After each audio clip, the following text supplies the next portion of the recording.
The evening sky turned red as the sun slowly dropped behind the broken walls of the old human colony. Ray walked alone through the dusty streets. He had just finished his long shift at the power station and wanted to reach home before dark. Roads were silent.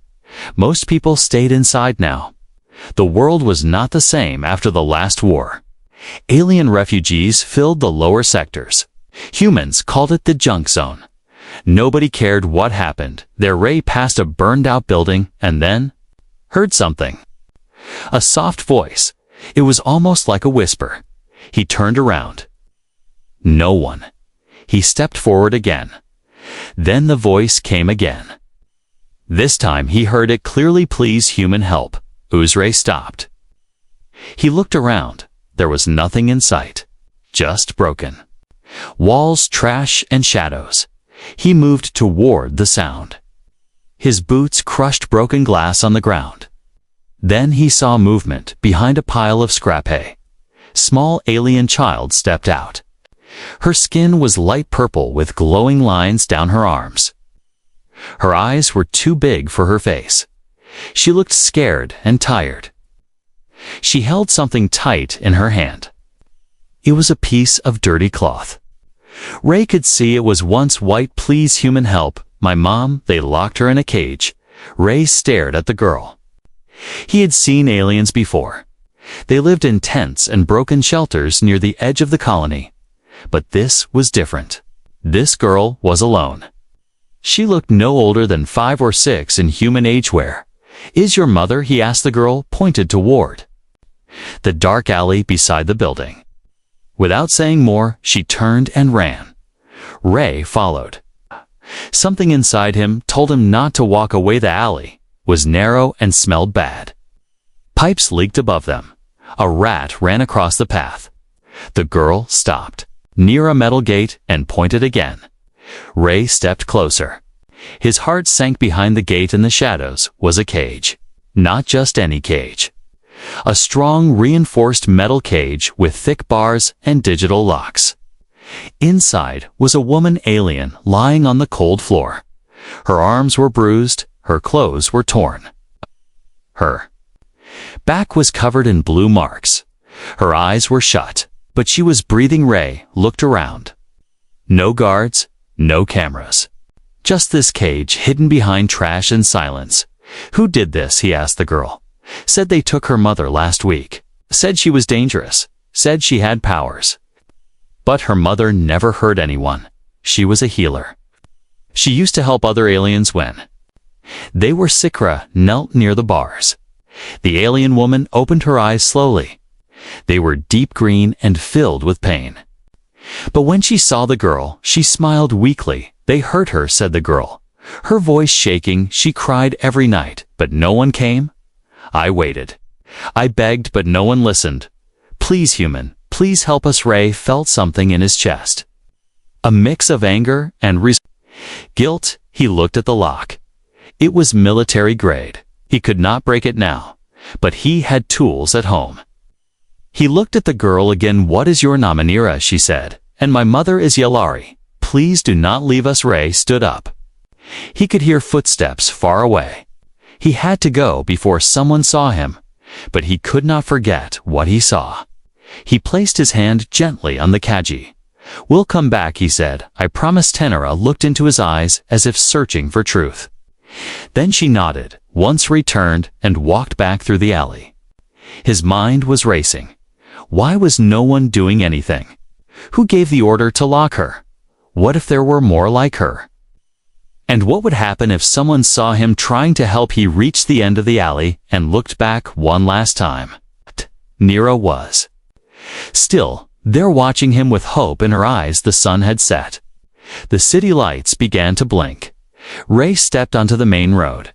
His fists were tight, his steps faster. Something had changed inside him. He was not just a worker anymore. He had seen the truth.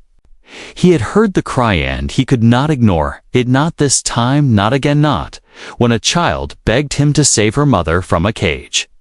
No one dared to open, not when the whole world had gone silent. And only one voice whispered through the darkness, "Please." "Human help, us." The night air was heavy as Ray walked fast through the broken path toward his home. Every corner he passed echoed with thoughts of Nira. Her eyes full of hope kept flashing in his mind. Her tiny voice kept ringing in his ears. "Please, human, help us." He unlocked his door and stepped inside. The small room was dark. A single light blinked above his table. Tools lay scattered beside his old scanner and tool belt. He sat down slowly and stared at the wall. So many things in this world were wrong. He had seen refugees beaten. He had seen children beg for food. But this was different. This was a cage. This was cruelty hidden from the world. And the worst part was no one cared. Ray pulled his bag close and took out his old decoder. It was rusty, but it still worked. The cage had a standard lock, maybe. He could bypass it, but if it was military grade, it would not be easy. He packed a few tools and hid them inside his coat. The clock showed midnight. He stepped out again. The streets were empty. Cold wind blew dust across the ground. The lights flickered in the corners. Somewhere, a siren wailed in the distance. Ray moved quickly. Every step was filled with purpose. He had made a decision. He was going to help Nira no matter what. When he reached the alley again, he stopped and listened. Nothing. Just the hum of broken lights above. He stepped forward and walked back to the hidden gate. The pile of trash was still there. He moved it aside and crouched near the cage. Nira was sitting beside her mother, her small hands gently touching her mother's forehead. When she saw Ray, her face lit up. "You came." Ray nodded and knelt near the lock. "Let me see what I can do." He pulled out his scanner and pressed it against the panel. Lines of red numbers began to scroll. He frowned. This was not just a simple lock. It had a blood code lock and a heat signature sensor. That meant it was linked to a lab. This was not a jail. This was a holding cell for experiments. Ray looked at Nira. "Who brought her here?" Nira's voice was soft and shaking. "Men in black suits. They said my mother was special. They said she had something rare inside her. They took her away. They put her here." Ray touched the bars. They were cold and strong. The scanner blinked again. "Access denied. Access denied." He had seen this tech before. Years ago, during the war. Used to hold dangerous alien weapons. Not people. Not mothers. Suddenly a voice called out from the street. A man's voice. Ray froze. Nira held her breath. Footsteps grew louder. Ray pushed the trash back over the gate and pulled Nira into the shadow. The footsteps stopped near the alley. 2 guards stood there holding rifles. One laughed. "Still locked up, I see." The other spat on the ground. "Let her rot. She's not a person. She's a thing. A test subject." Ray's fists clenched. He wanted to move. He wanted to shout, but he stayed silent. The guards walked away laughing. Ray waited until the sound faded. He turned to Nira. His voice was low and calm. "We cannot open it now, not without the right code. But I will find a way, I promise." Nira looked down. A tear rolled down her cheek. She held her mother's hand tight. Ray placed a hand on Nira's shoulder. "I need to know everything. Everything about your mother. What she can do. Why they want her." Nira took a breath. "My mother can heal people. She touches them, and their pain goes away. Even wounds. Even poison. She saved many aliens during the war. Some humans too, but then they came. They said she was dangerous. They said healing was not allowed. They called it unnatural." Ray listened carefully. So this was about power, not fear. They wanted to control her, or maybe use her. Maybe her gift was rare. Maybe it was valuable. Ray stood up.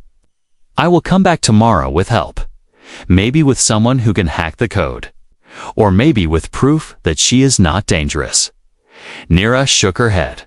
No one listens. They all hate us. Ray nodded slowly. Then we make them listen. He looked at the cage one last time. Yelari was breathing slowly, her face calm but tired. She opened her eyes and looked at Ray. For a moment, their eyes met. And in that silent moment, Ray felt something. Not fear, not pity, but connection. He turned and walked away. The night was darker now, but Ray did not care. His mind was burning with questions. What was hidden behind this lie? What were they doing to people like Yelari? He needed answers, and he needed to act fast. Because next time, the cage might be gone. Or worse, the person inside might not survive. He reached his home and slammed the door shut, his hands shaking, his heart heavy, and his mission clear. The cage was not just metal, it was a symbol, and it had to be broken. Ray could not sleep that night as his thoughts kept spinning like a storm inside his mind. He had seen pain before. He had seen hunger. He had seen broken dreams walking the streets in silence. But the image of Neera beside that cage had carved itself into his soul. The more he thought about it, the more the questions piled up. Why was the cage so advanced? Who gave the order? What were they trying to hide? He knew one thing for sure. That cage was not meant for criminals. It was meant to silence something powerful. The next morning, Ray walked toward the scrapyard near the old district. He knew a man there, a quiet tech smuggler who owed him a favor. The man's name was Brick. He worked under a rusted roof filled with sparks and humming machines. Brick looked up from his work as Ray entered. Ray pulled out a picture of the cage. Panel he took last night. I need to break this. Brick raised an eyebrow and whistled low. That is not just any lock. That is biolab grade. Most likely connected to the underground labs near Sector 9. You break that, and they come for you. Ray said, I do not care. I need a tool to bypass it, or at least learn what it connects. Tobrick sighed and handed him a small black cube. Place this near the control panel. It will copy the signal. Bring it back to me. I will trace where it leads. Ray thanked him and left at once. The streets were louder today. People walked past carrying boxes and empty bottles. A small riot had broken out near the water station. No one looked at Ray. No one cared what he carried in his coat. The world was too busy surviving. He reached the alley by sunset. Neera was already waiting. She smiled when she saw him. Her hands were dirty and her hair tangled, but her eyes still held the same light. Ray knelt beside her and asked how her mother was. Neera said she had not moved much, only opened her eyes once. Ray nodded and pulled out the black cube. He carefully placed it near the lock and waited. Lights blinked on the cube. Green, then yellow, then red. It hummed softly and then turned blue. It was done. Ray turned to Neera and spoke in a soft voice. I need one more night. Then we will know what this cage is really hiding. Neera nodded slowly. She touched his hand and whispered thank you. Ray stood and left quickly before the patrol started. He returned to Brick under the cover of night. The cube was warm in his hand. Brick plugged it into his system. The screen flashed with strange symbols. He muttered to himself as he worked. Then he stopped. His face grew pale. This is not just any lab. This cage is connected to Project Hollow. Ray frowned. What is Project Hollow? Brick leaned back and wiped his hands. Years ago, during the war, human scientists tried to harvest alien DNA. They believed certain alien types had genes that could cure disease or even enhance strength. But most of the tests failed. The survivors disappeared. This cage is linked to that same project. Only top-level officers have access. If they find out you touched this, you are done. Ray felt a chill down his spine. He had feared something dark, but this was worse. This was science turned into cruelty. He asked Brick, "Can you crack it?" Brick hesitated. "It will take time." "And once I open it, we need to move fast." Ray nodded.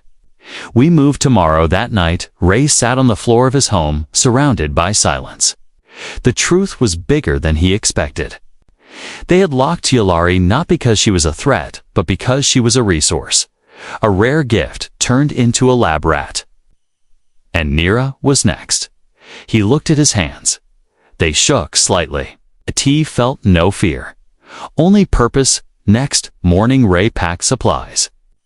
Food, water, blankets. He wore dark clothes and wrapped the tools tight in cloth. He made his way through back roads, avoiding checkpoints. The city felt colder than before. Like it knew what was coming. At the alley, Nira ran to him, her face bright with hope.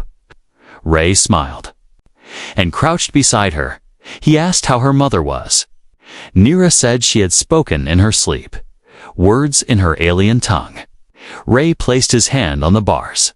Yulari was awake. Her eyes met his again. And in that moment, he felt something strange. A pulse in the air. Like the cage itself did not want him there. He took a deep breath and pulled out Brick's final tool. A silver stick with blue veins. He touched it to the lock. Sparks flew. The panel turned red, then black. A soft click echoed in the alley. The cage was open, but the moment it opened, a hidden light blinked. Nearby, an alarm. Ray's heart jumped. He looked at Nirarunt. Alarm was not loud, but it felt like thunder in Ray's chest. A red light blinked above the cage, and a soft warning tone echoed through the narrow alley. Ray grabbed Nira's hand and pulled her close. The gate was now open. Lottie was still lying on the cold ground, weak and silent. Ray stepped into the cage and gently lifted her. Her body was cold, but she was alive. Her skin glowed faintly with blue lines that pulsed with a slow rhythm. Ray could feel her breathing, but it was shallow. He wrapped her in the blanket he brought and placed her over his shoulder. Nira stayed close, holding on to his coat. The sound of metal doors opening in the distance made his heart race. The patrol would arrive soon. Ray moved quickly through the alley, keeping low. The night air was sharp and cold. Shadows danced across the broken walls. Nira followed without a word, her small feet stepping over glass and stone. They reached the edge of the alley and stopped. A patrol drone hovered silently nearby, scanning the area with a red beam. Ray waited in the shadow, holding his breath. The drone turned slowly, then moved away toward the street. Ray signaled to Nira, and they slipped into the next alley. It's a path twisted through old market stalls and burned-out shops. Ray had mapped this route in his head many times, but never thought he would use it like this. Every few steps he looked behind, making sure no one followed. Yulari did not move, but her hand twitched once against his chest. Nira looked up at her, mother with eyes full of silent hope. Ray whispered to her, "We are almost safe."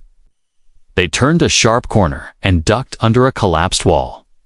The space behind it led to an old tunnel entrance hidden behind trash and bricks. Ray pushed it open with effort and slipped inside. Darkness swallowed them as the door closed. The tunnel was damp and smelled like rust. Water dripped from above. Ray pulled out a small light and held it in his mouth. With both arms holding Yulari, he had no free hand left. Nira walked beside him. Watching every step, the tunnel stretched long and narrow. Rats scurried in the corners.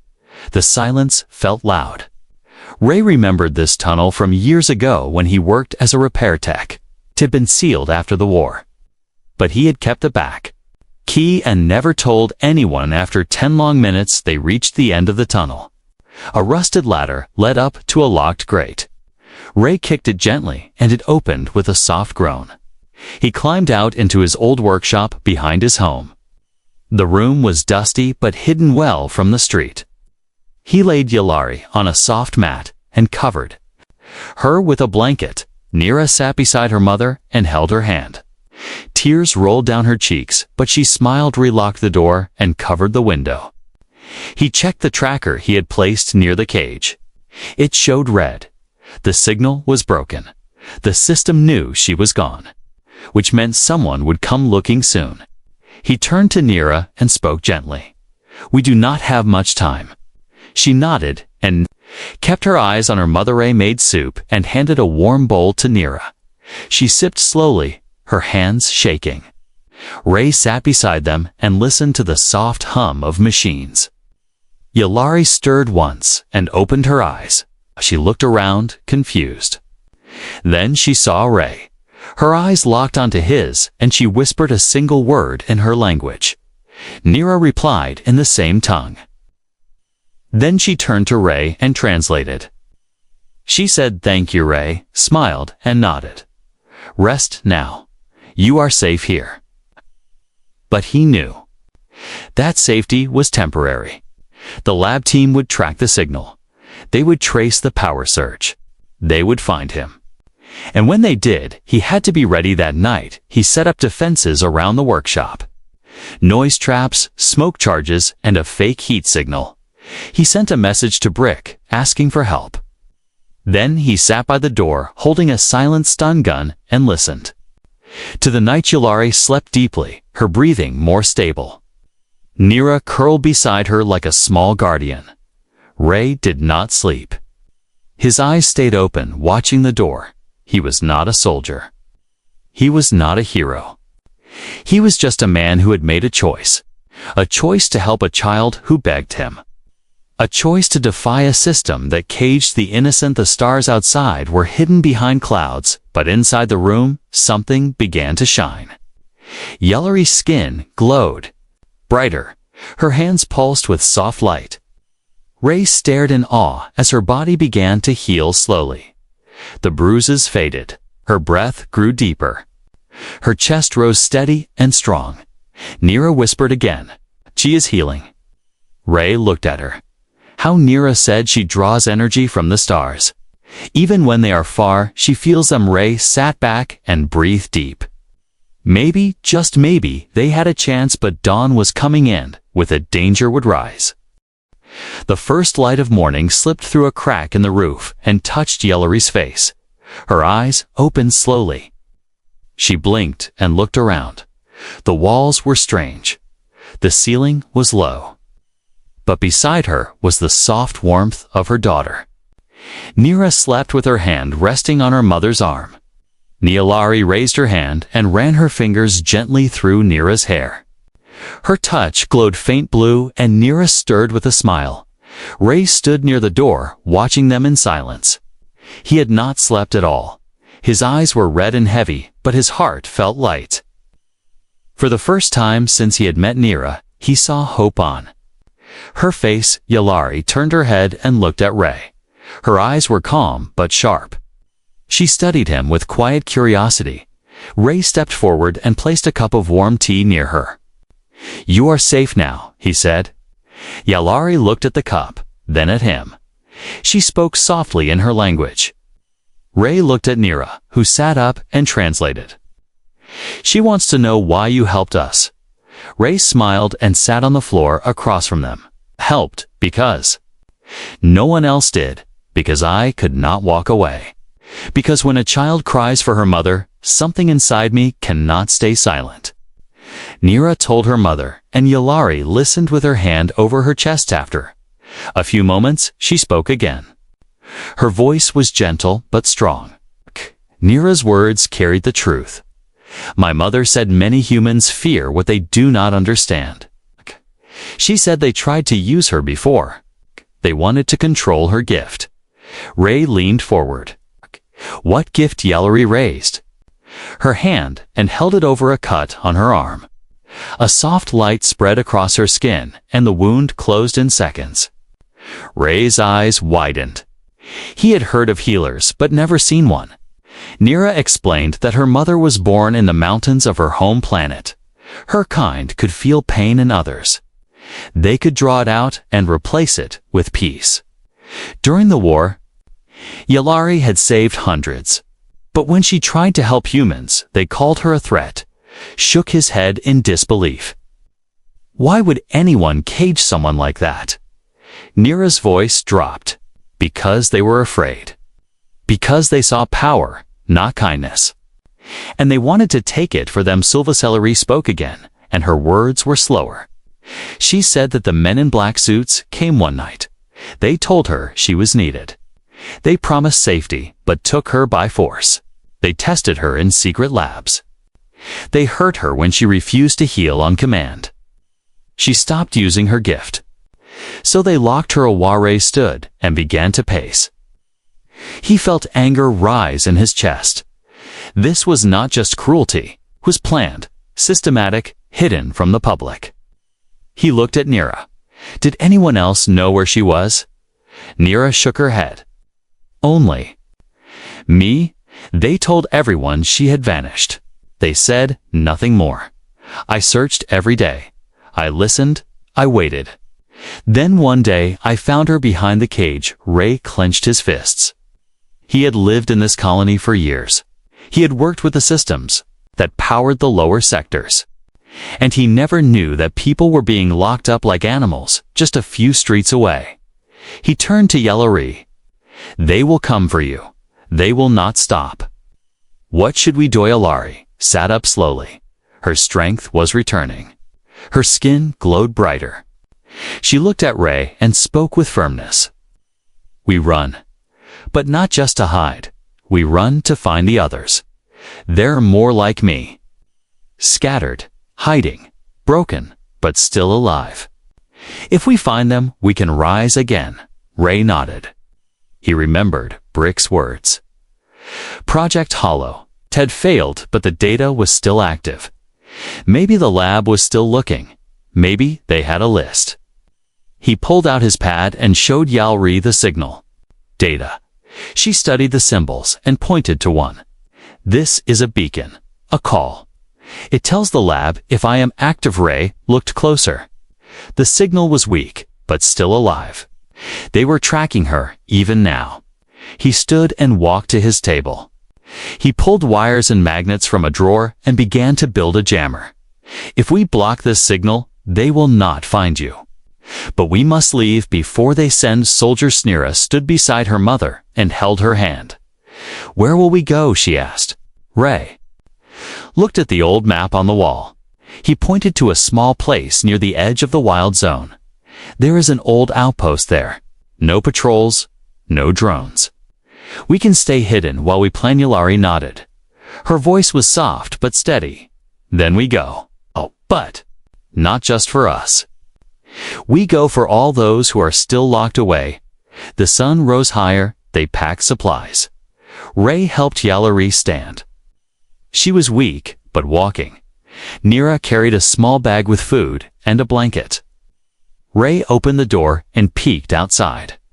The street was empty. They stepped out together, a human and alien mother and her brave Daughtra.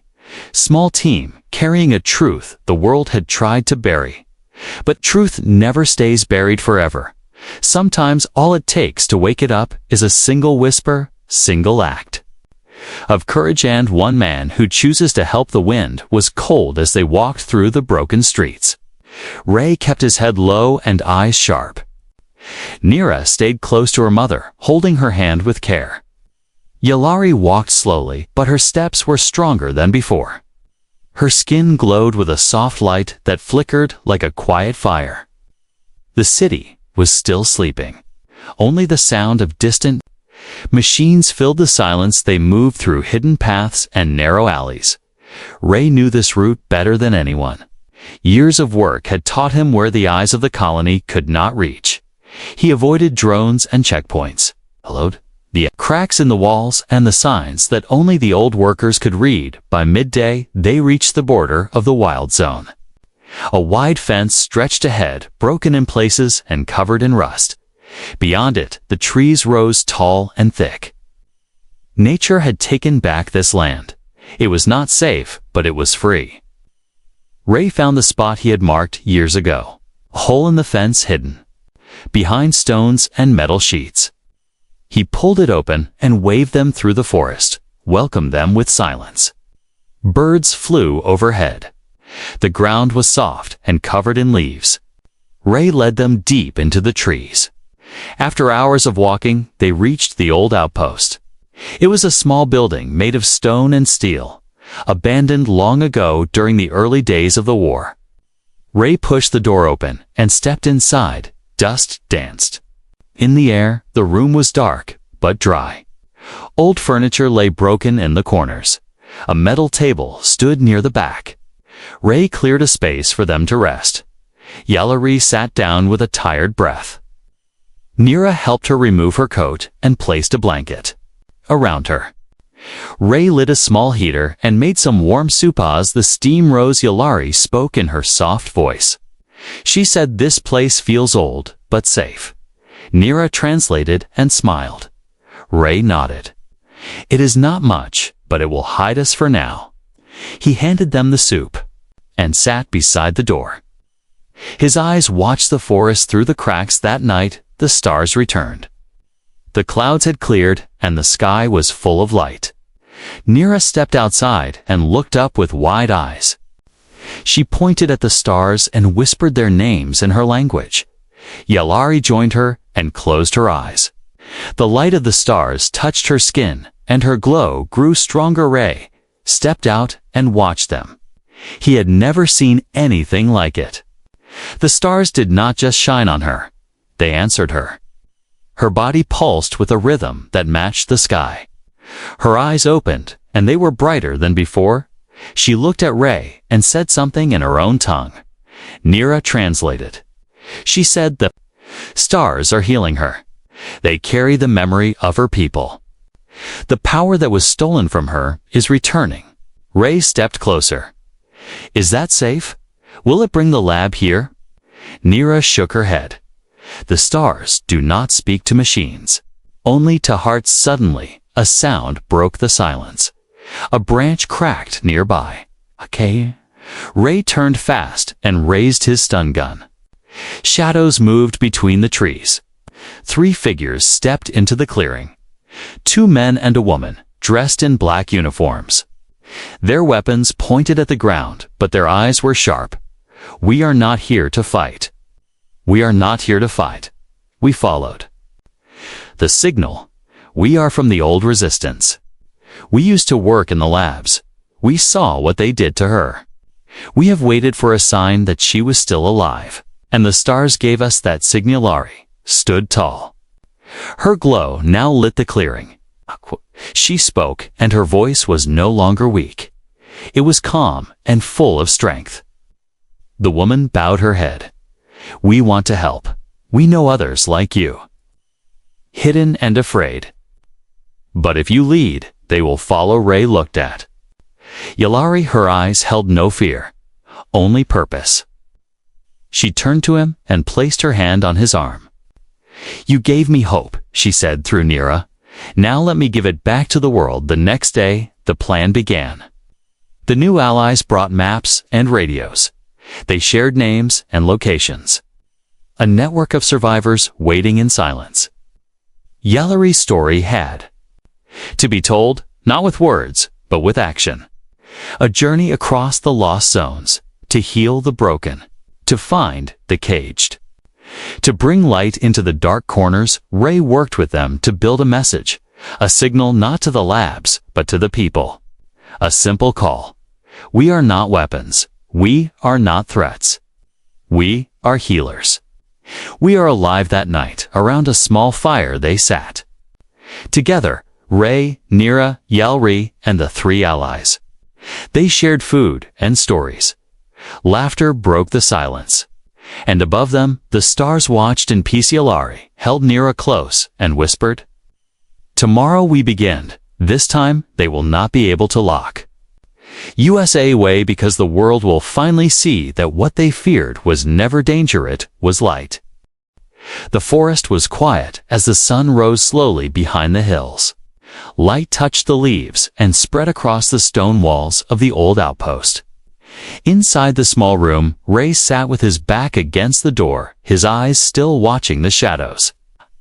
He Had not slept much, but his heart was steady. This place had changed in just a few days. It was no longer a hiding spot. It had become something new. A beginning Jalari stood near the open window with Nira by her side.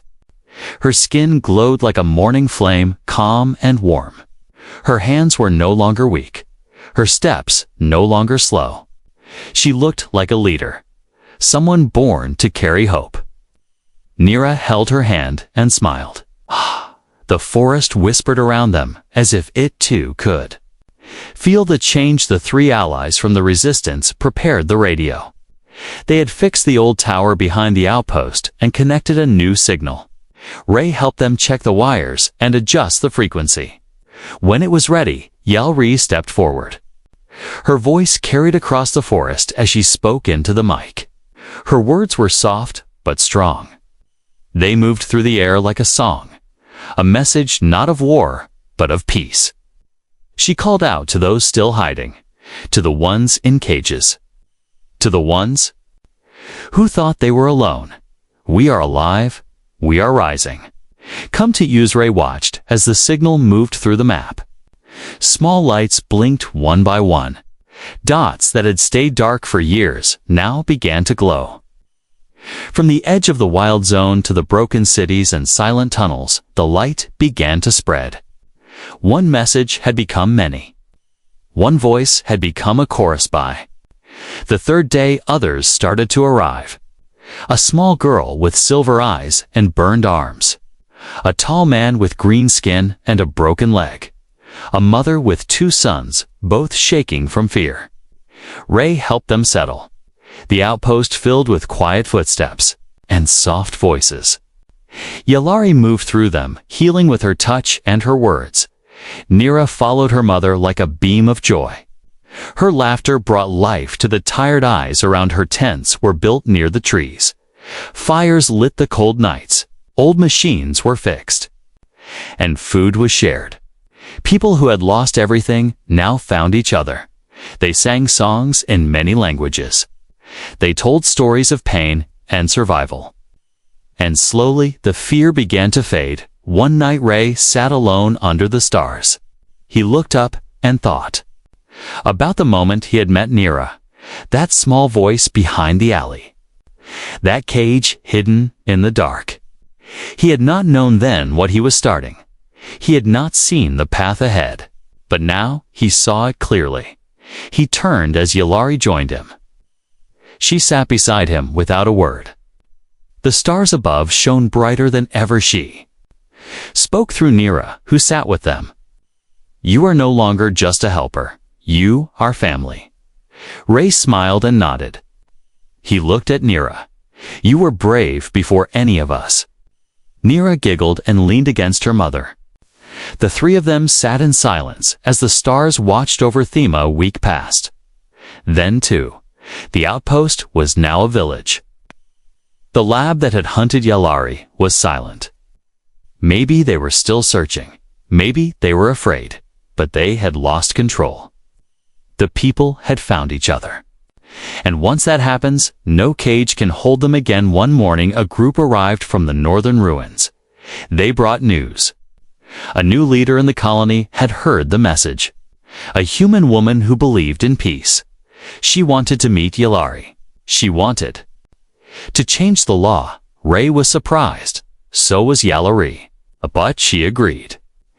Change had to begin somewhere. They met at the old colony gate. Ray stood beside Yalari as the human leader stepped forward.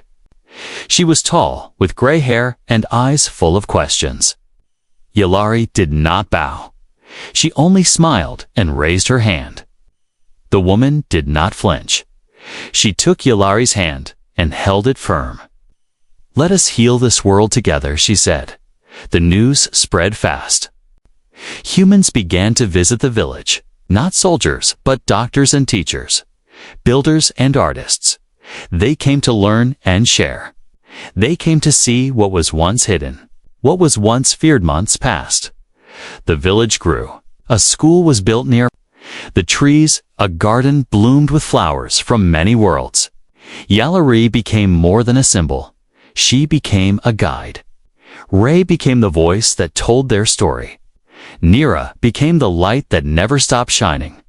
One day a child from the village asked Ray why he helped in the beginning. He looked at the sky and smiled. "Because I heard a small voice," he said. A voice that broke the silence. A voice that asked for help. And I chose to listen." The child nodded and ran off laughing. Ray stood alone again, but this time he felt no weight in his chest. Only peace. The stars above glowed without fear. The cages were gone. The silence was broken. And the world was finally learning what it had almost destroyed. Mat weapons, not monsters, not threats, just people alive, awake and free.